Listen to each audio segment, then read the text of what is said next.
Chicken here, bring you another Boom Beach video. In today's video, guys, we're going to be covering everything that you need to know about the hero update that's going to be coming. So let's just dive right on into it, guys. So there's going to be two heroes being added to the game. You've seen them a million times by now. That's going to be Sergeant Brick and Captain Everspark. And there's going to be a new NPC character called the Trader, who is just pulling into the station right now. Good timing. So to unlock the heroes initially, guys, you need your HQ to be leveled up to level 4, and then the hero hut that we see right here is going to spawn onto your map. And then once you get the hero hut, Sergeant Brick is going to be in it already. And of course, the heroes I have in here right now are completely max level. So Sergeant Brick, you're going to start off with the Cluster Grenade ability at level 1. And then we'll talk about how you upgrade them in a second. So the hero hut, of course, is going to be where you select and customize your heroes for different attacks. So this is the image that we saw leaked about a week or so ago. So basically, you pick a hero. You can select this one, or you can select this one by hitting that. And then you take the ability, and then it has that ability going into the battle.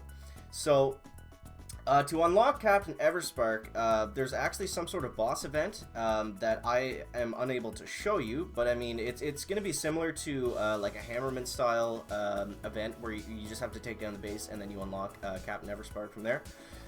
So how you actually upgrade and unlock these abilities as you go is going to be done through the Trader. So the Trader, how the Trader works, guys, is the Trader's going to spawn on your map like it did just now, and this is exactly what happens here. So she comes in, and you get one free Trader crate, and you get these things here called hero tokens. So the hero tokens are what you're actually using to upgrade your heroes and their abilities.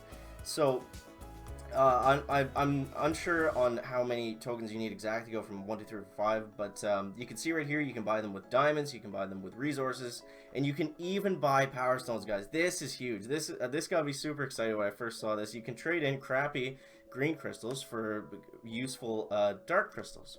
So the Trader, like I said, is going to land down at on Fridays, 6 p.m. your local time. It'll be the exact same time as the Troop Manias, and then it'll last till around Sunday or something. So it's not like a thing that just lands down half an hour and you have to like gem diamonds or whatever. So you're gonna have the whole weekend to be able to farm up all the stuff that you need in order to get the most out of your hero tokens in that. So how the Trader crates work, guys, is you're gonna get one free Trader crate each time that the Trader spawns on your base.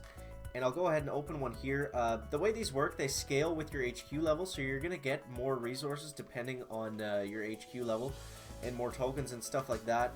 You're actually able to get resources, prototypes, power stones, and very often, like, I don't want to give a percentage, but I mean, it's been every time for me that I've been trying this out so far. Very often you will get a hero token. It's not guaranteed though, so just to keep that in mind, that's basically how the Trader crate is going to work.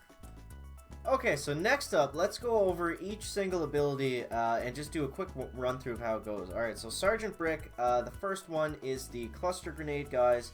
So we'll go ahead and just show this. So, like I said, it works off your own GB as well. So you see I start with 167, I use that, it subtracts from there. So that's the Cluster Grenade. Obviously, a level 6 NPC base, it's going to do a lot of damage, but it's not that strong. So that's the Cluster Grenade, and it's... like I said, with the hero perk too, she's going to shoot at her own grenade every few seconds, something like that. So that's the Cluster Grenade, guys. Probably the worst of her 3 abilities, in my opinion. Next is the Iron Will. We'll go ahead and we'll load up some tanks for this one. I do have a full boost going, so just keep that in mind, I guess.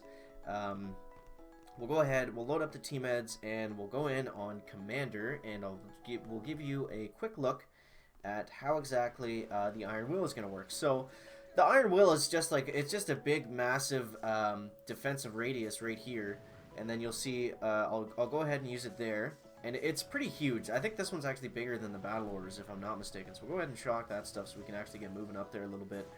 And you see there they can survive a lot longer than normal. You see those rockets with the medics and the Iron Will are doing like almost no damage. Of course, still you're gonna have to look out for boom cannons if you're not gonna be able to just run a bunch of tanks through 3 boom cannons without doing anything.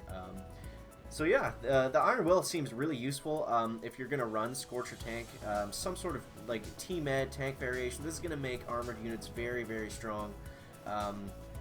which is another thing I really like about all these abilities. Like, there's something there for everybody. There's stuff there for high-level operations, which we'll get into in the next attack, and there's stuff there for team med low-level players. Or whatever. There's stuff there for Scorcher tank players. Like, there's really is something here that benefits everybody, which is really cool to see. Okay, so the next ability is going to be the Battle Orders ability. So I just did an operation attack, and this is on choke point, and this is with full boost.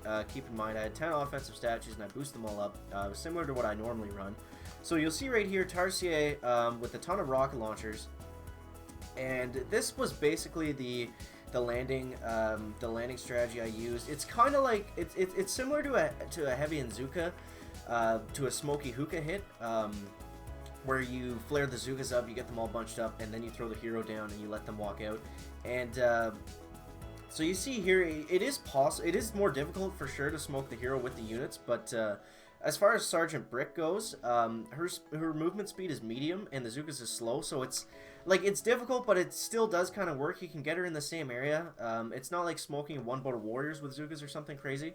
So you see, I get them onto the HQ here, or onto the core here. And look at how much damage they do with the speed serum. Like 1, 2, and this is a normal speed, 2, 3, 4. Like, it's crazy how much damage you can get done. And that was without, I had like 90 extra GBE there, and I didn't even bother using it because I just wanted to kind of see what kind of damage they would do completely on their own. Obviously, I had to shock the rock launchers and stuff so they didn't get melted right away. But yeah, that was pretty amazing to see, and like I said, there's going to be something in these heroes that everybody's going to want to use. So Captain Everspark up next, guys. So the Critter Swarm, this one's pretty standard. I mean, we'll just show you right here exactly what it uses. So there's another icon, obviously, for the hero that you use there, and you see the critters go down. There is a bit of a cooldown timer. You can't just spawn like a million critters all at once. You do have to wait. But you see there with boosted GB, like Everspark is going to be able to be used to take out bases completely by herself, if you have a ton of GBE, because she can spawn so many critters. Like, it's just crazy, and then you can use your own critters on top of that. Like, we're gonna see some massive critter attacks for sure. All right, so then we got the explosive charges, which I don't know if like I don't see where they're gonna come into play really, like in a massive way. Like, maybe I'm missing something, sure. So you see right here, all it is, you tap the ability, and then it targets the closest defense to her, and then she throws out a big, powerful explosive bomb there, and it takes out the defensive unit. And that's her hero perk right there. You see the critters pop up. She's gonna do that automatically. Just every so often, she takes out critters. Now, obviously, this is a very low level NPC base, but with the right amount of boost, and like I feel like Everspark is going to be really well used with like spread out heavy Zuka, rifle Zuka medic. It's going to be really good. It's just a really good like it's like a salt and pepper kind of hero that you can just throw her in really anywhere, and you're going to get a pretty solid benefit. I find what's her name, Sergeant Brick, is better more for like specific instances and like smoking and operations and stuff, like smoking your troops and that.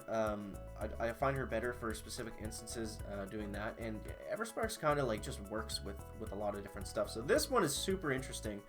We'll go ahead and show you guys this one next. We're gonna take out these mines here. So this basically, you hit it right now, and then it targets, again, it targets the closest defensive building, and you see the flamethrower turns around and starts lighting that storage on fire. Obviously, a level 1 flamethrower is not going to be very effective, but I mean, think about it. If you have like 2 doom cannons on the HQ, and you have Everspark that hacks it or whatever, and then it turns around and starts shooting, like, it's going to one-shot all the defenses. Like, there's going to be some definite, really crazy scenarios where you can use this hacking control, and I think it's just super exciting. So before we wrap things up here, guys, the next big question is how are the heroes going to be balanced within the game? So what they've done, all that they've said so far, they said they're going to continually look at how the heroes need to be balanced, blah blah But they said they've tightened up the machine gun range, so it's going to be a more formidable defense to actually be used, and it's going to do more damage in a quicker amount of time. But most importantly, and we're also going to be able to be placing 3 prototypes at Weapons Lab level 5 and 2 prototypes at Weapons Lab level 2. You see here I've got the 3 hot pots out right like that. So that's how they're going to initially balance the heroes going in. So that's basically it, guys. That's all the abilities. That's the trader. We went over some different instances. So now I want you guys to let me know what you're most excited about. I think this update is going to be amazing. I think it's probably the best update Boom Beach has had yet so far, except for maybe the Task Force one. But it's super exciting. I'm really looking forward to just playing around with this some more and just finding out everything that that we can find. If you haven't already, please subscribe for more future sneak peeks, guys. That's going to wrap it up for the video today. Make sure to leave a like if you found it interesting, entertaining, or informative. And we'll see you in the next one, guys. Chicken out.